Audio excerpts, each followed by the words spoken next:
Baby. Hayi mina ngikhathele. Awu. Ukareliswe yini?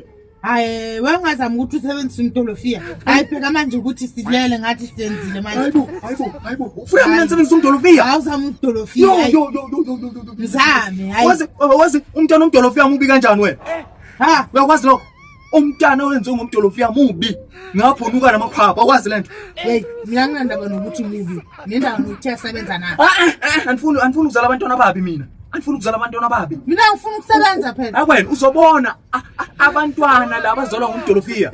Bazonuka amakhwapha, babababi, babemnyama. Uyakwazi ukuthi amakhwapha wethu amashangana nokuswahili.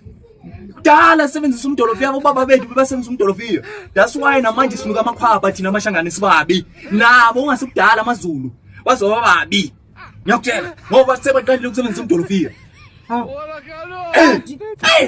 Umntwana omdolofia uyabonakala. Sho. Umntwana omdolofia mubi, unyama, unuka nekhwapha, unenkani futhi. Ngiyakutshela nazi. Uzobona amaZulu azonuka amakhwapha afane namashangana ngokuthi thina lesihlahla somdolofia kudala sisebenzisa. Besebenzisa umdolofia. Siphinde sisebenzisela lesihlahla sokukhulisa ngizwa mse. Besebenzisa lesihlahla lisanga. Lasazi lesipoti samazuphuto. Iqiniso leya. Iqiniso. Besebenzisa umdolofia nalesihlahla lesisokukhulisa Beka abantwana bakhona kumashangana isithina amashangana sibabe kanjani? Sinuka namakhwapha, nabo amaZulu bazonuka amakhwapha ngasudala ngokutshela.